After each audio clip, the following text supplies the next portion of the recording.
Welcome to the Hotel Chelsea, where history, art, and wild stories live in the walls. Built in the 1880s and once the tallest building in New York, this iconic hotel has hosted legends like Bob Dylan, Patti Smith, Janis Joplin, and even Arthur C. Clarke while he wrote 2001: A Space Odyssey. But it's not just the history, it is the vibe. Whether you're chasing rock and roll ghosts, soaking up the Bohemian spirit, or eating in one of the iconic restaurants, Chelsea is anything but ordinary. Let's dig into the details. If you've ever walked down West 23rd Street in Manhattan, chances are you've passed one of New York City's most legendary landmarks without even realizing it. The red brick facade, those Gothic-style wrought iron balconies, and the oversized arch entry. Welcome to the Hotel Chelsea. Construction on the hotel began in 1883 and was completed in 1885. The building was originally a co-op for artists before becoming a hotel in 1905.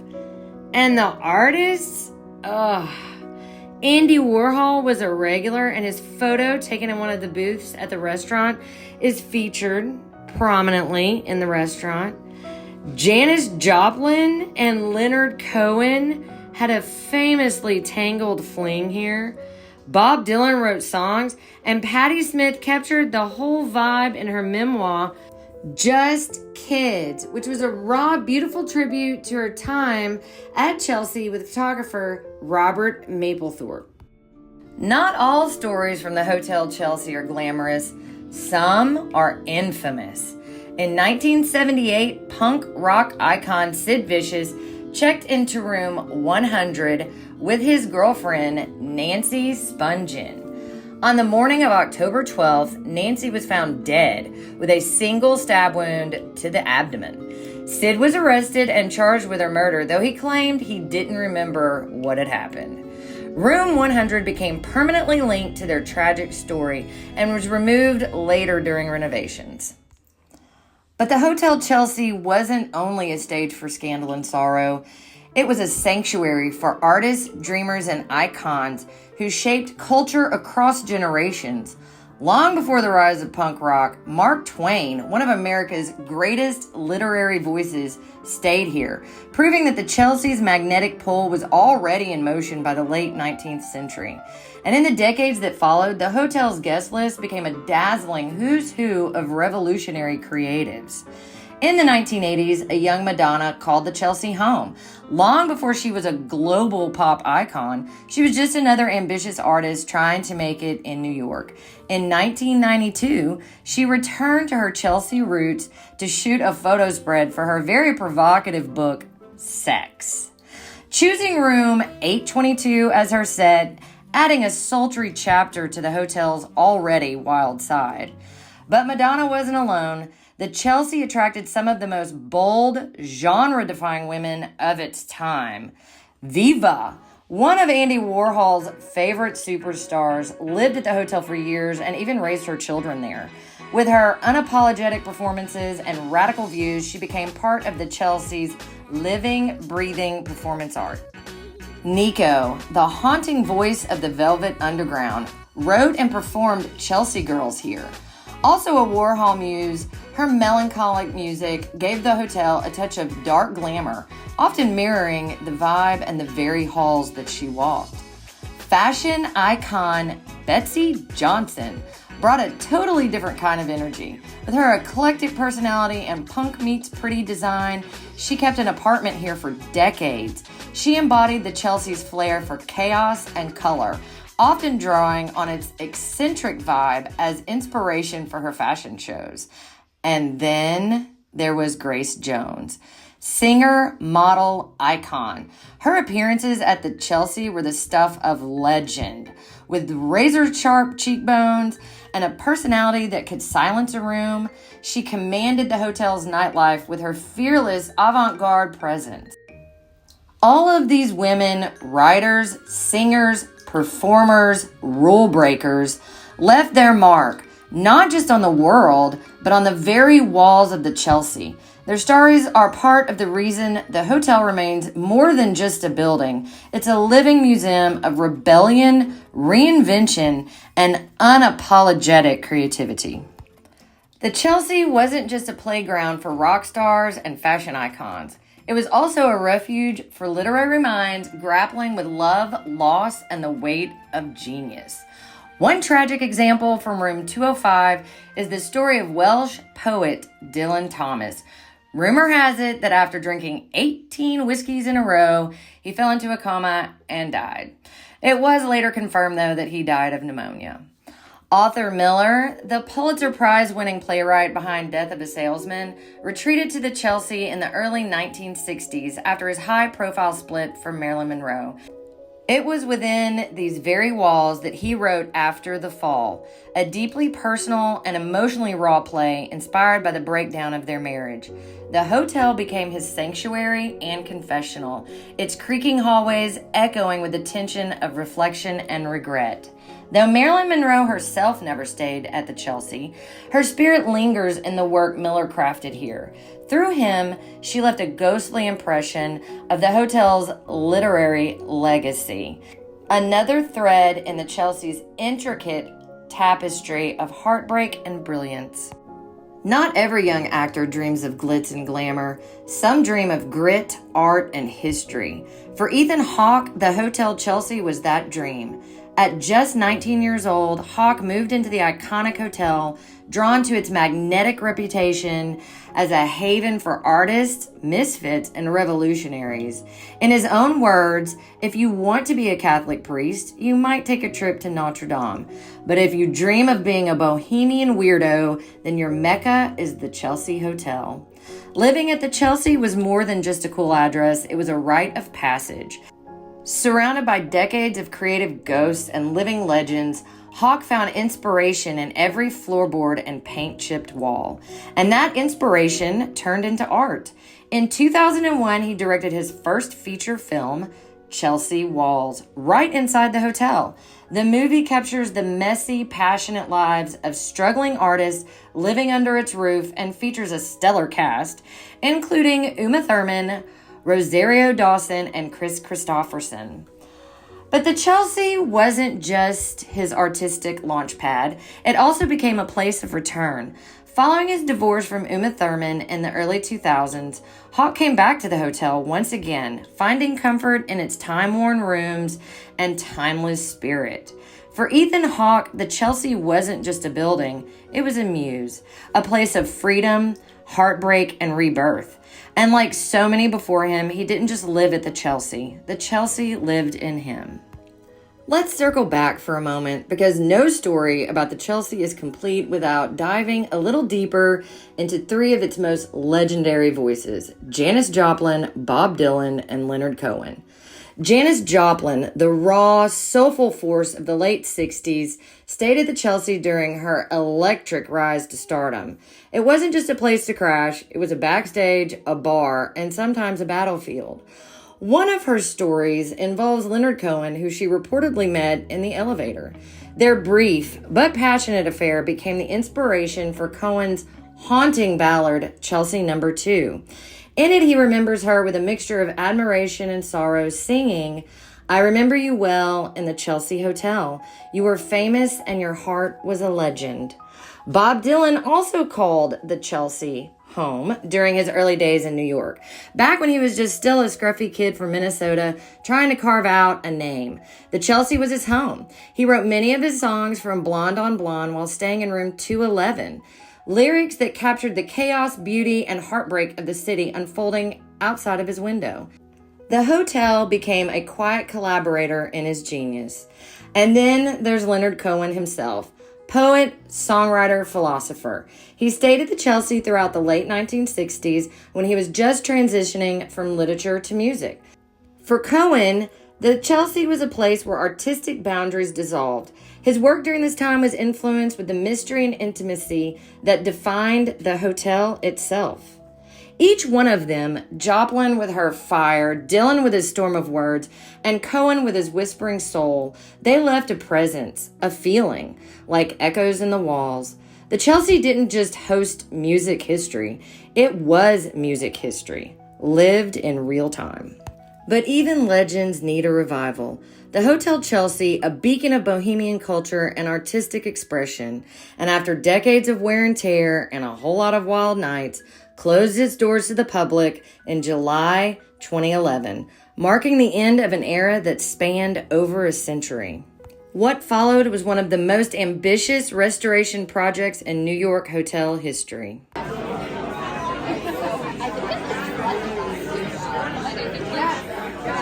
Good.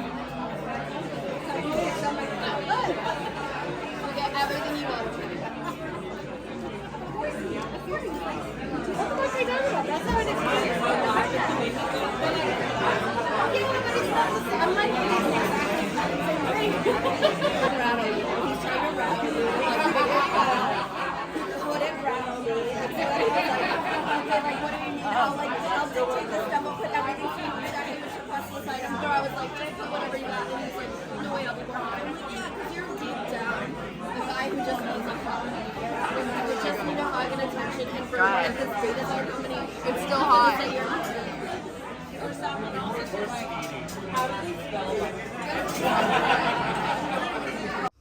Let's get back to that remodel. It was a 7-year labor of love. 7 years of carefully peeling back layers, preserving stories, and reimagining a space that had long walked the line between ruin and magic.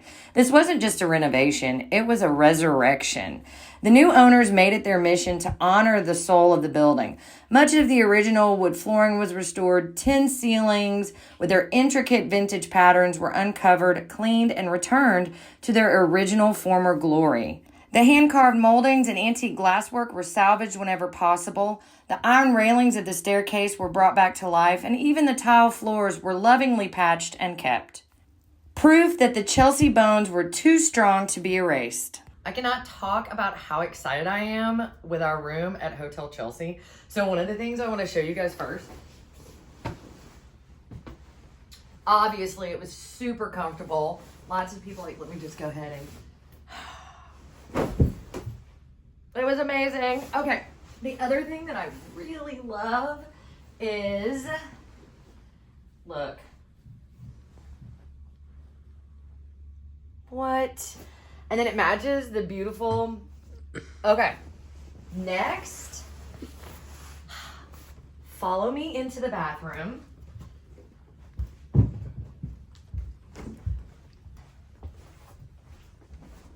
So first let's talk about their robes. They have robes as an amenity. There's Phoenix in the back. Look, Hotel Chelsea. They're super comfortable. Come on in. I want to show y'all a couple of things that I just really love. Okay, not many room tours probably include this, but this is how you flush the toilet. I don't know why that makes me happy. These work the light fixtures. And then. We're getting in the bathtub. Look how deep this tub is. And it's all this incredible heavy brass. This is how you turn on the shower over there. And it's just, I mean, really, they don't have a pool here, but I feel like this is your pool right here. It's just so amazing. Okay, the last thing I love, last thing in the bathroom. Look at the attention to detail. First of all, there's slippers. Feet pics of my mom, guys. Okay. Oh, hell. What the Okay. freak? Look at the ball feet on this amazing sink area. Like, you just cannot. Also, they include, one thing I love, and we already used them, which I'm sorry about that. They have bath salts that they include as part of their amenities. Free. Okay. Now. I thought that was it. Oh, we're doing the closet now? Oh, Okay, guys, follow me over here. We're gonna going to move, you can just go ahead and, yeah, so Phoenix she has a big suitcase. And, it's running from you. Why are you closing her? She doesn't want to be closed. Why are you closing her? Okay, let's look at a couple of things in here that I love. Back up here. Okay, look at this. I'm just processing the fact you closed her. Okay. You put these on the outside of the door. Red if you don't want to be disturbed. Green if you do. There's a doorbell out here. Mom found it last night when I locked her out. No, Mom found it yesterday when they came and rang the doorbell to see if we wanted a turn down service. Also, shush. Yeah, I did just shush you, so. She did shush me. Okay, this You want me to is the chef's kiss right here. Okay, first of all, look at the detail on the doors. What? And then it's got a C and a H for Hotel Chelsea. Okay. Ta-da! Look. Okay, so first of all, let me just show you guys what's in here. First of all, up here you've got wine, still water, and sparkling water. We drank the still water last night. What? That is not free, just by the way. There is a, at the very back, there is a list of what is included in the room. But let's just talk about this. Can we just wait? Hold on, let me just Right here. show my favorite. Okay, this is... It's so dumb, but it's so strange. It's called the Lover's Kit. We got here yesterday, and I opened this thing, and it had this in it, and I was very confused. Then I read the back. There's your time. Okay. Yeah. Anyway, Boom. So I think the way that you would like look at that if you're not having fun when you get here, Here you go. Have fun. you have something that can help you with that. Okay, also, if you drink a little bit too much at the bar, they have this. Okay, now the coolest thing about this is not only the selection of goodies that you have here, but what is in these fabulous little jars. We have jelly beans, cashews, almonds, my favorite, gummy bears, pistachios, which I also love. And then what do you call these little things? I don't know. It doesn't tell you. But They're like, licorice things? yeah, they're like Nerds gummies things. Anyway, those things are amazing. And then There's chocolate in the back too. this is a chocolate bar. I just like the picture. I do too. It so fits with The Lover's Kit? The Lover's Kit, Mom? the lover's kit. It also, look at this, guys. It has chargers in here just in case you forgot yours and you're flying in. So anyway, again, this stuff is not free, but I do feel like it being included in the room is super amazing. And then, oh, look down.